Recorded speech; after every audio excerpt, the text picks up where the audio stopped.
we move on to the next speaker, Shri Nithin Sridhar ji. He is one of us. He is one of our colleagues at INDICA Academy. He is the director and chief curator of INDICA Center for Moksha Studies, which was earlier known as Advaita Academy. And Nithin Sridhar ji is one of the INDICA Academy leading personalities who usually is known for his studies on Dharma. And he is known for his work on Manusmriti, particularly from among the Dharma Shastra studies. And he contributed to a very important aspect of Dharma called Samanya Dharma. And his work on Samanya Dharma also, to a modern audience, it is very, very useful. He has authored 6 books on various aspects of Hindu culture and practice. His first book, Musings on Hinduism, provided an overview of various aspects of Hindu philosophy and society. His book, Samanya Dharma, enunciates upon general tenets of ethics as available in Hindu texts. His latest book, Ishopanishad, an English commentary, is an English translation and commentary on one of the prominent Hindu texts. However, his most widely read book is Menstruation Across Cultures, a historical perspective which examines menstruation notions and practices prevalent in different cultures and religions from across the world. His upcoming book is a commentary on the opening verses of Manusmriti. He teaches courses on Hinduism for INDICA courses and regularly contributes articles and delivers lectures on religion, spirituality, and culture at various platforms. Earlier, he had also served as the editor of India Fact, a portal on Indian history and culture. He tweets at Rig Rock, NKG Rock, I think. Yeah. So, Nithin Sridhar ji, over to you. Thank you very much, Nagaraj ji. Very happy to be here. I would just begin with a small prayer. Vakratunda Mahakaya Koti Surya Samaprabha Nirvignam Kurume Deva Sarvakaryeshu Sarvada Sadashiva Samarambham Shankaracharya Madhyamam Asmadacharya Paryantam Vande Guru Paramparam Shri Gurubhyo Namaha Hare Om. Let me share my presentation.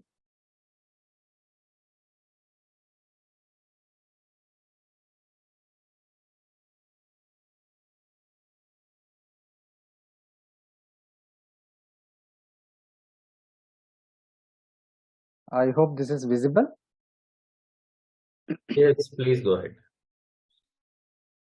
So my topic today is Disentangling Arjuna's Vishada, Bhagavad Gita solution to action paralysis caused by Dharma Sankata. So we would be looking into Bhagavad Gita, especially chapter 1st, 2nd, and little bit of 3rd. But we won't be going through the verses by verse. But what I would like to highlight is how Gita is a manual for containing Bhagwan's teachings to act as a guide in decision making to overcome action paralysis, and it identifies the chain of causes which results in action paralysis. Basically, this chain of causes and how it results in action paralysis, what needs to be done to overcome them. This is the subject of Bhagavad Gita. And the whole interesting thing is the Gita itself begins in a very dramatic manner with Arjuna requesting Bhagwan Krishna to place his chariots between the two armies of Pandavas and Kauravas, which is an exceptional act in itself because it metaphorically represents Dharma Sankata. It sets the right context for a discussion on Dharma Sankata because Pandavas represent the Devatas, the Kauravas, the Asuras, in the human version of the Devasura battle. That is, Pandava represents, there is one side there is Dharma, the other side there is Adharma, one side there is Swadharma, there is other side there is Paradharma. So many things.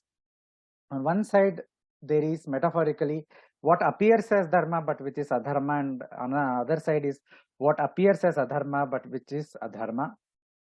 So this Kurukshetra battle itself is a very good metaphor, very good representation of the daily battle, daily Kurukshetra that each individual faces in every day in decision making, in understanding what constitutes Dharma, how to interpret Dharma and how to practice it. I mean, one unique aspect is that Bhagavad Gita does not per se teach us what constitutes Dharma, because that is the subject matter of Vedas, Smritis, Itihasa, Puranas in general, as noted by Bhagavad Gita itself in chapter 16. However, what it tells is how to practice Dharma in everyday life by wading through the maze of sorrow, confusion, dilemmas and delusions.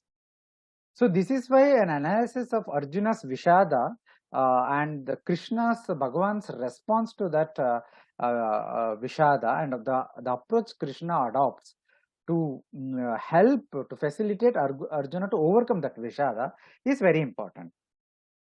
So with this brief context, let us directly jump into a summary of Arjuna's position, which is in first chapter. I had actually included a slide here quoting the exact verses, but then I thought 30 minutes is maybe it is not enough. It will be too much if I indulge in that. So I just presented a summary here. So Arjuna basically says that he is unable to decide what is the correct way out, because he is seeing something and he is supposed to fight a war. He is supposed to do his Kshatriya Swadharma as a Kshatriya. He is supposed to fight a war. But in this moment, when he is seeing the opponents that he is supposed to fight and kill, he is feeling that what he is supposed to do is adharma. So his argument, which has the argument from the perspective of Vishada that he gives, is that killing is adharma. In that killing, teachers, elders, kith and kin is greater adharma. And then he says killing for the sake of kingdom, which is an activity born of greed, making it is even a greater adharma. And he also indicates about how the war by its very nature is embedded with violence, and hence anything gained from it, be it kingdom, be it wealth, riches, whatever it is drenched in blood. Therefore, it should be forsaken. I have mentioned the Gita verse numbers here. I'm not directly quoting him, but merely summarizing his position. And another important argument that Arjuna makes is war has a long-term negative consequences in the form of destruction of Kula Dharma, Jati Dharma, leading to Varna Shankara and the rise of Adharma in society, causing the whole family and the ancestors falling into papam, sin, leading to Naraka. So therefore, we should forsake war. We should not indulge in war. And he further says that considering all this kind of adharma, all this kind of papam involved in waging a war, especially against our own family, friends, relatives, teachers, elders, etc., and for the sake of personal goals such as pleasure, kingdom, etc., it is better to give up the Kshatriya way of life and adopt a Brahmana or a sannyasi way of life by living on alms, etc. So his argument, just to sum up, is simply this: though I know that what is my swadharma, because being a Kshatriya, it just comes naturally to me, despite this, considering all these factors, that killing is adharma, war is adharma, it leads to Kula Dharma Nasha, it leads to Varna Shankara, it leads to suffering, it is impossible for me to wage it, because I find that waging such a war is adharma, and therefore giving up my swadharma is the correct option for me. So still, though he is making this argument, still there is a doubt, still there is some sense of validation, some sense of clarification he needs. Therefore, Arjuna at the end says, oh, Bhagwan, I surrender to you. You are the teacher, I am a student, please guide me. So this is the summary of Arjuna's position, basically. And this is the cause of Vishada. Now, all these arguments, though some hold, some are of the opinion, all these arguments are simply incorrect. However, if you carefully study the summary that I mentioned, all these arguments prima facie, at first glance, they're legitimate. They appear legitimate because they are established. They are based on well-established principles of dharma, such as ahimsa. For example, in the Vedas and in the Smritis, etc., even in Mahābhārata itself, if you find statements such as ahimsa paramo dharma, you should practice ahimsa. Practicing ahimsa is equal to performing 100 Ashwamedha Yajna. There are statements such as you should not kill, you should not commit murder, and so many such statements. You should not do undertake actions leading to Varna Shankara. So many things that the Shastra say. So based on these principles only, Arjuna had created his arguments for giving up his Swadharma. And that is why he was confused. So the Dharma Sankata for Arjuna is, on one hand, he knows his Swadharma. On the other hand, he's seeing the action he is supposed to commit as part of his Swadharma is from a prima facie analysis appears to be adharma because it involves war, it involves violence, etc., which goes against our well-established principles of dharma. So faced with this choice, so he thinks that it is essential to giving up his own dharma and adopting another dharma, paradharma. And this is also a key part here in Arjuna's argument, because it says his Gandiva fell from his hand. So Gandiva, his Dhanush, dropping off from his hand for a Kshatriya, it's as good as saying, I give up my dharma, I give up my Swadharma. And Arjuna specifically mentions about taking the path of bhiksha, living by bhiksha, right? So this is the Dharma Sankata that gives rise to his Vishada, which is deep sorrow. Now Bhagwan responds to Arjuna's plea for guidance to overcome action paralysis, because dropping of Gandiva is basically action paralysis. He is in a war, he's supposed to wage a war, and then he's saying, oh, I don't know. And he's asking Krishna for guidance. That means there is an action paralysis. So what Bhagwan does is, he dissects, he kind of analyzes, he dissects the anatomy of Dharma Sankata that is troubling Arjuna, and then he enumerates means through which it can be overcome. The whole of Gita is this. So this is the context that Gita itself provides for understanding the whole teachings of the 18 chapters, be it of the Karma Yoga, be it of the Bhakti Yoga, be it of the Jnana Yoga, be it of anything else that the Gita teaches. But however, we won't be examining the whole of the Gita. We'll limit to chapter 2nd and to a little bit of chapter 3rd. How does Bhagwan open his response to Arjuna? He opens his response by simply saying that, oh Arjuna, in this perilous place, from where did it come? From where has it come to you, this impurity entertained by unenlightened persons, which does not lead to either heaven or brings infamy? So he's simply saying that Arjuna's current situation, his Vishada, is a cause of impurity entertained by unenlightened person, that is, those who are without viveka. He's speaking like a aviveki. And then it makes a very important reference. This attitude, what you are speaking, that you will give up your swadharma, you'll take up something else, this will neither lead to heaven and nor lead to infamy. So when you simply read this, you may not give much thought to it, but this verse actually recalls to mind a verse from Manusmriti in 2nd chapter, which defines dharma, which gives the characteristics of dharma as those actions through which one can attain fame here, and after death one can attain highest place, that is the heaven. So this is very important reference, I feel, Because here what Bhagwan is doing, he is designating Arjuna's decision to give up his Kshatriya dharma, his Kshatriya swadharma, as not constituting dharma, as a decision which is not in line with dharma, irrespective of whether there is merit or not in his arguments.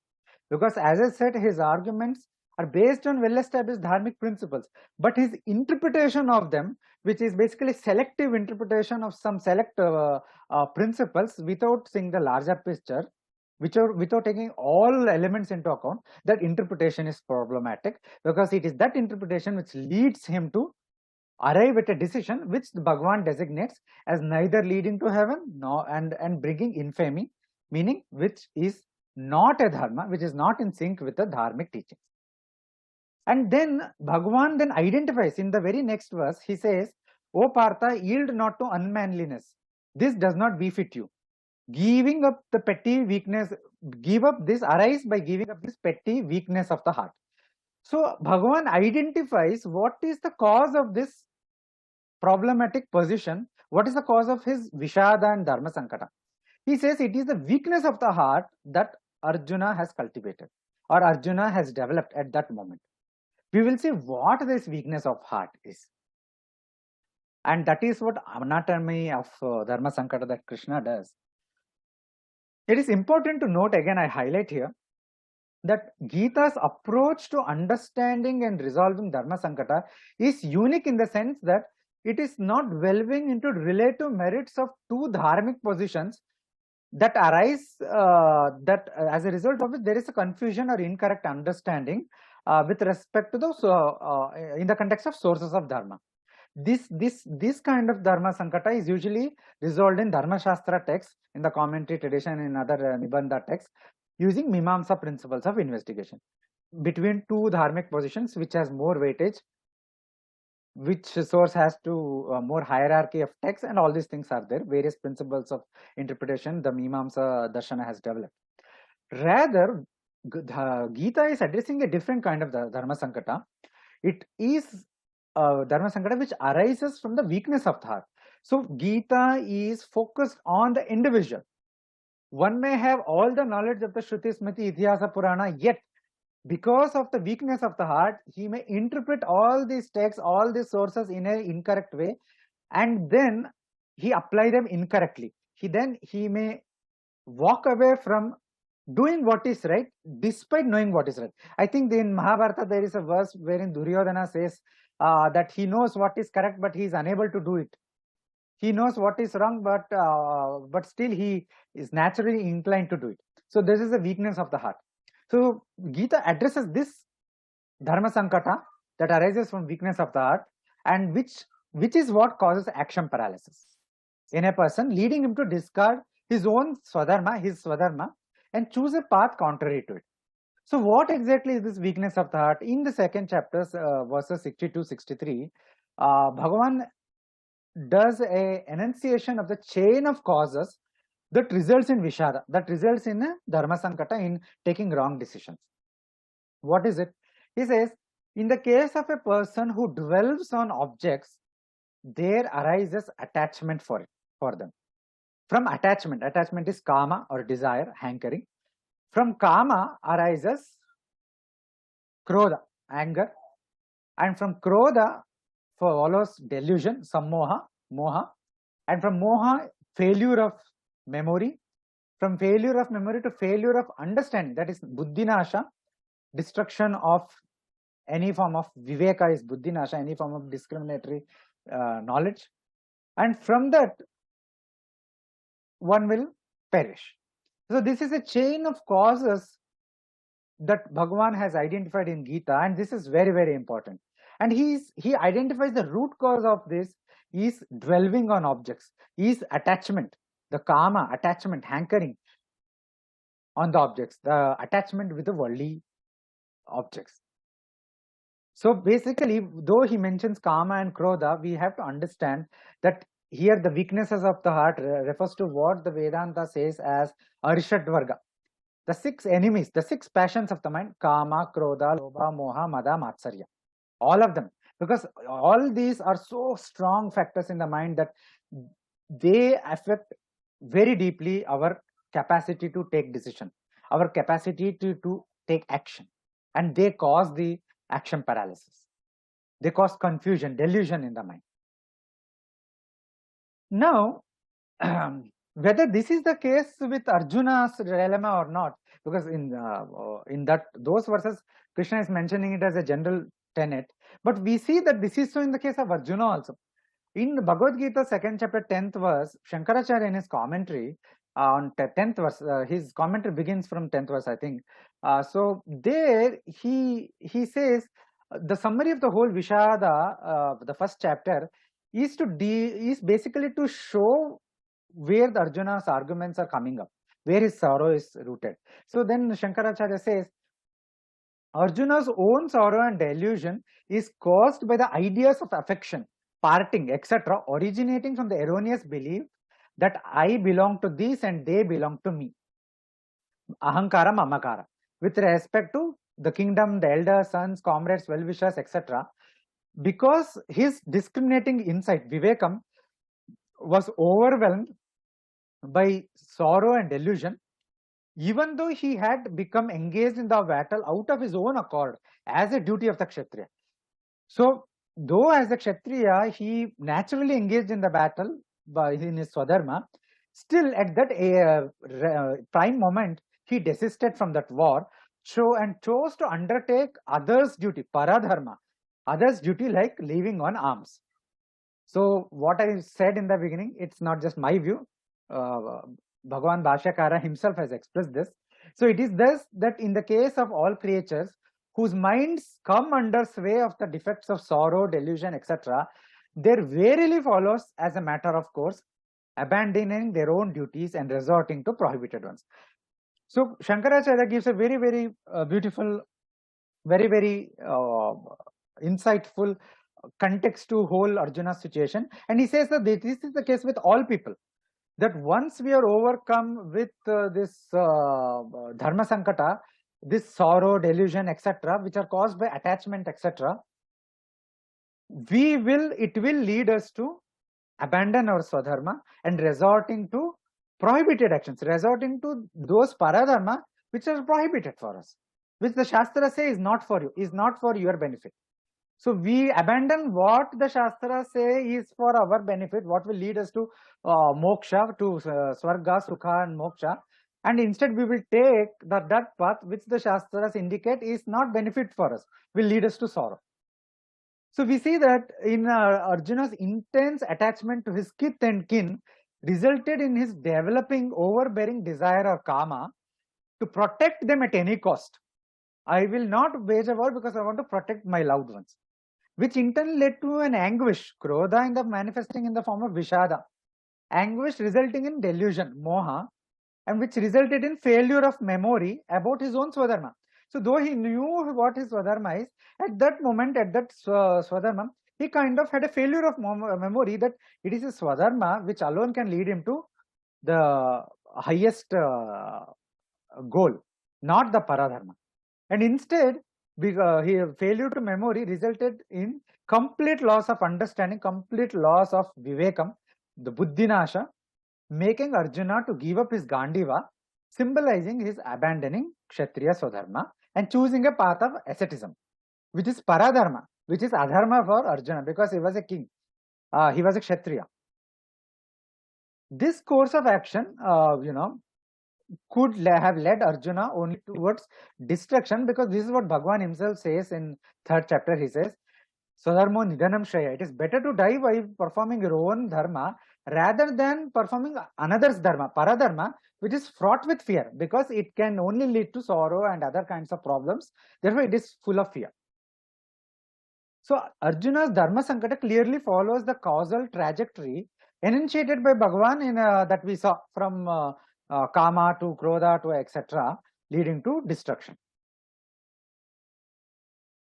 There is another aspect to Arjuna's arguments where he is coming from, and that aspect is the fact that he is analyzing the whole issue from a profit and loss perspective. He is obsessed with the consequences of his action. The action, that is also one of the important reasons for causing action paralysis.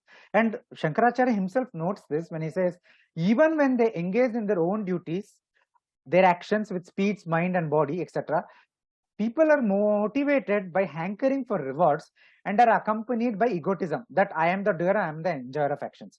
As a result of this, that people in their act, in their transactional, in their daily life, we are all have ego, we are all identify ourselves with body mind complex, identify ourselves as doer and enjoyer. Because of this, we are very much obsessed with the rewards, where we hanker after rewards. So we undertake only an action by seeing the rewards, by seeing the consequences. But this has a problem, because when you analyze the situation purely in terms of consequences without taking help from any other things, then it leads to problem. And that is what happened with Arjuna, because he tried to examine his options on the basis of what appeared to greater benefit or most pleasurable outcome, and not on the basis of what truly constitutes dharma, because only dharma will give you the highest results. But if you only analyze it in terms of worldly results, then your conclusion is bound to go wrong. So because of this, it appeared to him that killing, abstaining from war and taking a life of arms is better than killing your relatives and friends and others for kingdom, and standing alone at the end without any of your friends and family with whom you can enjoy. So, though Arjuna coaches his argument in the language of dharma, deep down his prima facie arguments were guided by his attachment and desire. It was guided by his deep love, deep attachment for his friends and family and other things, and for his own sake also, because he felt that it is not worth enjoying everything when his kith and kin are dead. What kind of enjoyment will that be? So he rather prefers that they be alive, and with them he will enjoy the life whatever it is. So another point to note here is Arjuna was clearly aware that Kauravas were on the side of adharma. He clearly mentions it, that Kauravas on the side of adharma. And Arjuna also knows that it is duty of the Kshatriyas to fight the adharma. Yet, despite this, he chose to ignore and sideline all of this, his own understanding, out of his attachment towards his kith and kin. That is why Arjuna has said, Krishna, Bhagwan has said that attachment and karma eventually leads to loss of knowledge, understanding. So Arjuna's Dharma Sankata therefore was not between two positions of relative weightage, but per se, but it was between performing Swadharma without a care for the consequences to the loved ones, to kith and kin, and giving up one's Swadharma and taking to adharma in the form of paradharma due to the attachment to kith and kin, which Arjuna caused in the language of dharma. So this was the core content of Arjuna's Dharma Sankata. Now, Bhagwan does a detailed analysis of this paralysis, and he identifies two key weaknesses of the heart. The first one is the chain of causes starting from attachment, desire that we just discussed, and this chain of causes in turn has its origins in avidya, ignorance about reality. The second weakness is obsession with the consequences of action, which again we already discussed, overwhelmed Arjuna. So as a result of this, he misdiagnosed the problem, and what the solution that Bhagwan imparts is threefold. He imparts threefold teachings to transcend, to overcome this Vishada, this Dharma Sangata, and regain clarity. So the first is a teaching on Jnana Yoga, consisting on the knowledge about immortality of self. This Bhagavan specifically gave to address the weakness caused by attachment and desire, the chain of causes that we discussed. The second teaching was Karma Yoga, or the performance of detached action, which Bhagavan addresses, which towards to overcome weakness caused by obsession with consequences of action, fruits of action. The third, this Bhagavan very briefly refers to, is the choice of performance of dharma, even in an attachment. Fine, you have attachment, fine, you have goal for your own benefit, that is okay. But then also perform swadharma. So this provides a perspective to overcome action paralysis even while functioning within one's weaknesses. So we'll just briefly see all of them very quickly. For the lack of time, I won't go in detail. Bhagwan's teachings of immortality of self are in second chapter. It appears between around 15 verses from 10 to 25, wherein he says, this one does not kill, that is our Atma, the true self. It does not kill, nor is it killed. It is never born, it will never die, and it is birthless, eternal, undecaying, ancient. It is not killed when the body is killed. Takes up new bodies just like we take new clothes. It cannot be cut, it cannot be burnt, it cannot be moistened. It is eternal, omnipresent, unmoving, changeless. So all these teachings are about the true nature of self, about that Atma, about a Pratyagaatman, our true self. This teaching about the immortality of self. So it is eternal, it is immortal, it does not actually have a beginning, it does not actually have a ending. So what Bhagavan is saying, that you are crying that you have to kill Drona, Bhishma, etc. But in the reality, they are not going to be killed. You are not the killer, they are not the killed. Because their reality is that they are not the body-mind complex, but they are the self, which is eternal. So there is actually no killing at all. It is only an appearance that it appears that you are the killer and they are the dead, but they are not dying, you are not killing. Because they are eternal, you are also eternal. All are Atma in ultimately. There is Brahman alone, Atman alone, it is eternal. So the thing is, what Bhagavan noted was that since Arjuna's Dharma Sankata was caused by Arishad Varga, which has its roots in avidya, that is ignorance about the reality that we are not the limited body-mind complex, but instead we are actually the self, Atma, which is immortal, infinite. So this avidya, this ignorance about this reality, has given rise to Arishad Vargas and the chain of causes that we discussed, which causing the attachment, etc. So as a result of this ignorance only, one develops identification with the body-mind complex in the form of ahankara and mamakara. I am this Arjuna, I am this son, I am this father, I am this kshatriya, and then mamakara. These people are my parents, these people are my teachers, these people, this is my kingdom. It's mamakara. So going to this ahankara and mamakara towards his kith and kin, Arjuna saw that killing them was a adharmic act. It led to his Vishada. But Bhagwan, therefore, his solution is not saying, no, this is not the issue. He tries to cut the root. He removed the root from stem. He tries to cut the root cause of the problem, namely avidya, by imparting a teaching about the reality of the self. Reality that the self is immortal. It is neither the killer nor can it be killed. So the point is, once Arjuna is able to realize this immortality of self, if he is able to situate himself in this knowledge of the self, he would no longer be deluded by false attachments to physical identities of his kith and kin. So once this hankering is removed, then there is no obstacle to prevent him from performing his Kshatriya Swadharma, which is, in his case, is the waging of the Kurukshetra war. And this applies to all of us.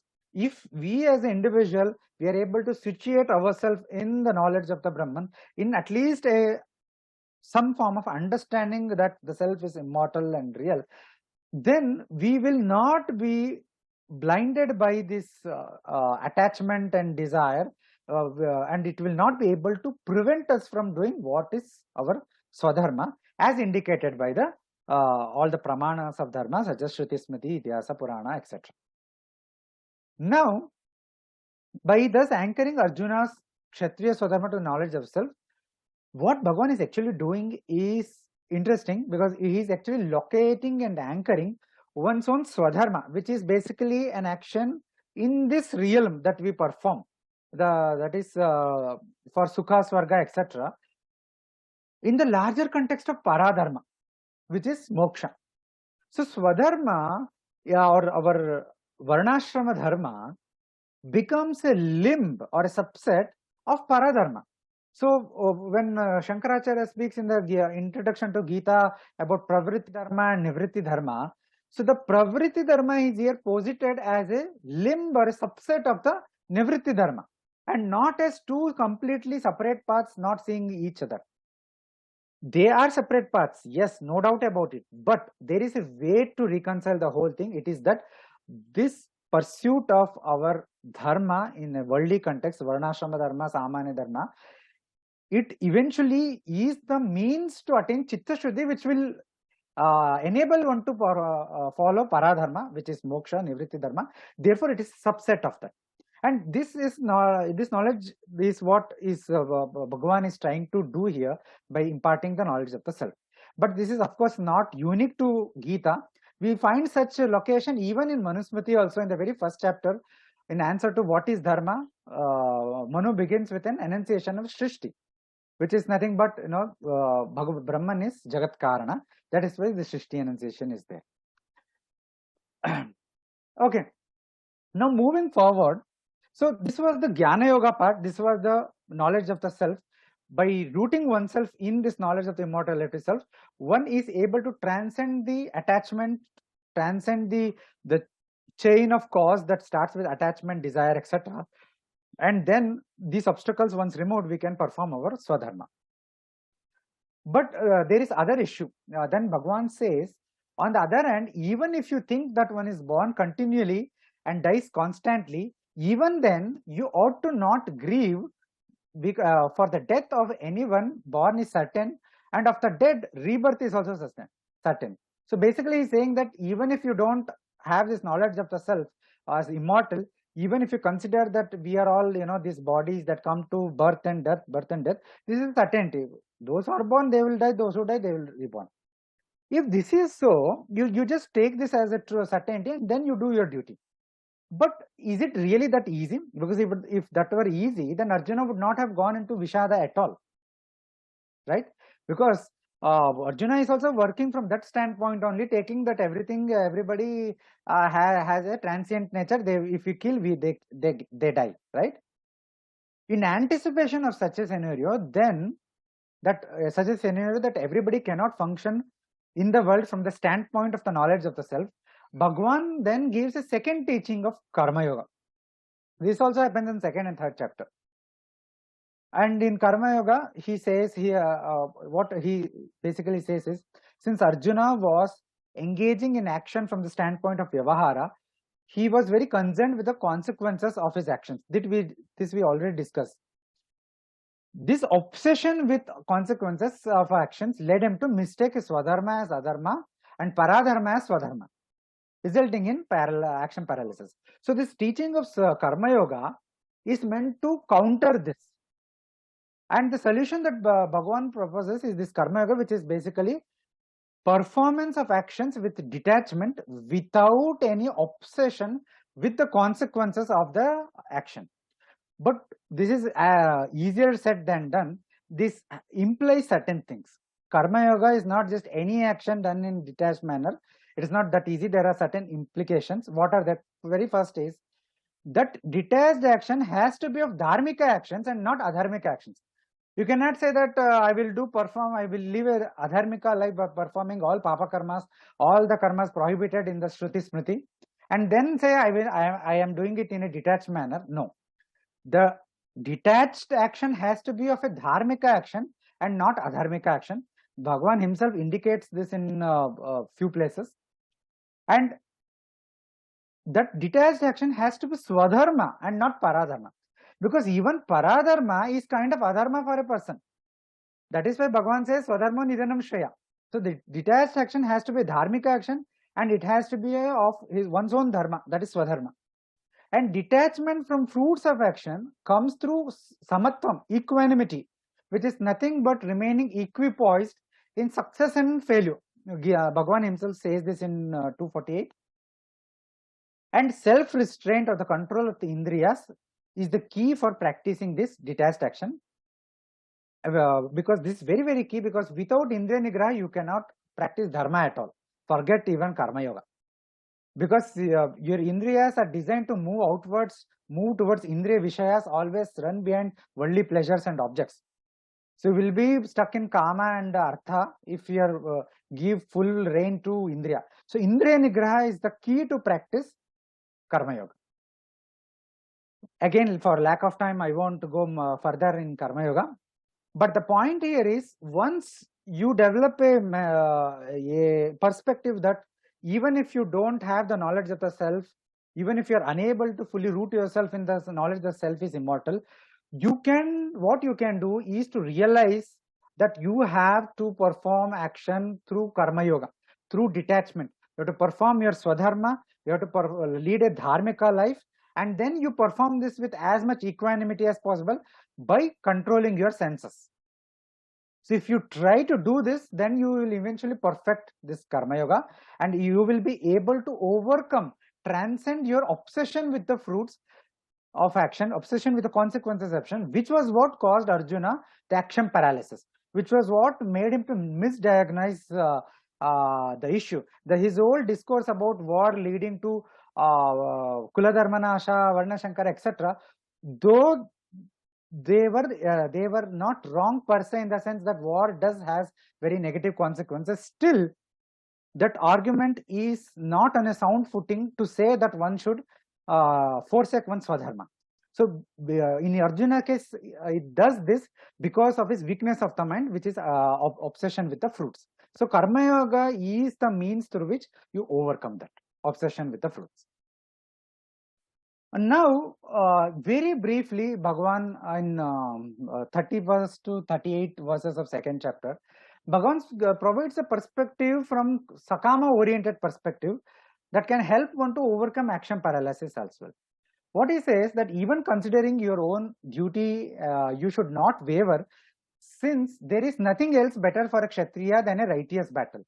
Kshatriyas become happy when such a occasion for battle presents itself, because it is open gate to heaven. On the other hand, if you will not fight in this righteous battle, then forsaking your duty and fame, you will incur papam.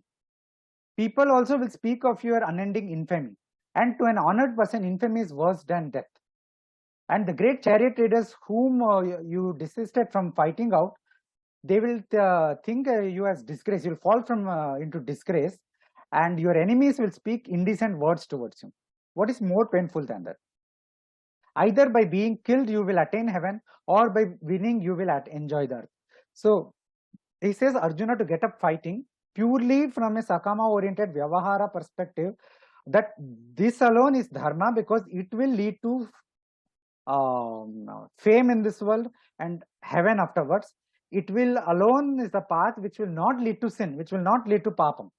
All else adharma that you have listed in this context, they are not they do not have the weightage to stop you from doing your swadharma. Your swadharma trumps all of them. You are a kshatriya, your swadharma is to wage a righteous war against adharma. If you don't do it, then who will? The danda is given to kshatriya for this purpose. So one of the principle of Mimamsa is the special rule always trumps general rule. So ahimsa is a general rule. Waging a war for a kshatriya is a special rule. So if he does not wage the war, then he is in fault. So here Bhagwan, again to summarize, he clarifies that what constitutes dharma in any situation is practice of swadharma, and the opposite is forsaking of swadharma, which constitutes adharma. So for Arjuna, this means that only Kshatriya dharma is the means for him to attain heaven and etc., other chitta shuddhi, etc. His means for even moksha, and not others. So in both cases, irrespective of the second and third order consequences of a war, which resulting in suffering and destruction of family, etc., fighting, irrespective of all those consequences, fighting a righteous war implies fighting against forces of adharma, which is the supreme duty of kshatriya. So this very brief verses constitute a direct response of Bhagavan countering Arjuna's prima facie arguments. So the uniqueness of this response is that it does not set aside the content of the Arjuna's initial arguments. That is, it does not say that Arjuna's assertion that war leads to Kulanasha is wrong, is incorrect. It does not say that Arjuna's assertion that if the men folk in the family die, it leads to a lot of suffering to the women folk, it leads to Varna Shankara. They are incorrect assertions. No. What rather Bhagavan points here is, he points that irrespective of all those concerns, irrespective of the great suffering that a war results in, what Arjuna was ignoring in whole chain of arguments was that Arjuna's Swadharma as a Kshatriya was to fight forces of Adharma, and the people in front of him, the Kauravas, were on the side of Adharma. So this is his supreme duty, and therefore Arjuna should do everything in his power to discharge his Swadharma, because this alone is the right path for him from whatever considerations you take into account. So I conclude my session. I don't know whether I have taken more time or not. I apologize if I have. I just two small conclusive points that I find this analysis of Dharma Sangata in the first, second chapter of Gita very fascinating. There are many more points that minute points that can be understood from this discussion, which for the lack of time I did not go into. And this is very good. The anatomy of Dharma Sankata that the Gita gives is very important. It is very useful in our day-to-day life. And Gita gives a very wonderful threefold solution. In fact, these three are not unconnected solutions. They are all connected. You start with the very last solution, that is that I discussed. That is, you start with performing dharmika actions in a sakama way with attachment. With attachment, but you perform dharmika action. You perform your swadharma by abandoning adharma, by abandoning paradharma. You perform your swadharma. Then slowly you elevate yourself to you pass the exam, so to speak, and elevate yourself to detached action, that is karma yoga, performing your dharma in a detached manner without too much obsession with the fruits. And then this will eventually lead to purification of the mind, such that you become eligible to practice the path of the jnana yoga, the nivritti dharma, which will result in moksha, that is knowledge of self. So with this, I conclude my session. I thank Nagaraji and Meghji for inviting me. I hope this was useful to you. To you all, Shri Gurubhyo Namaha. Thank you very much, Nithin ji. That was really very profound, erudite, meticulous, and very wide and deep analysis. Among the Dharma Sankata, Dharma Samshaya situations in the Itihasas and Puranas, in most cases, the interpretation of the decision taken by the action doer is left to the interpreter, the commentator of the work, or the reader, or the dharmika who reads the Itihasa or the Purana. In this case, the beauty is that Bhagavan himself is doing the interpretation part. The Dharma Sankata, the Dharma Samshaya is resolved. And another speciality of this incident is that in all other cases, the action doer is taking a decision based on a particular resolution. In this case, the action doer is taking a decision which, according to Bhagavan, is a wrong decision. And Bhagavan is diverting the person who took a wrong decision, a wrong resolution of the Dharma Samshaya, and diverting him to the right resolution of the Dharma Samshaya. And for that, he is giving a very elaborate 18-chapter answer to that. We should say 17 chapters, because the Vishada Yoga is left. Answer to that. So that is and all the nuances in that were very well captured in your talk. As a person who is passionate about analyzing Dharma in its many aspects, you have done a very good job. actually resolutions are being done in Itihasas and Puranas on several different platforms from different, we should say, reference frames. Here, the resolution is being given from the Vedanta reference frame, the Brahman reference frame.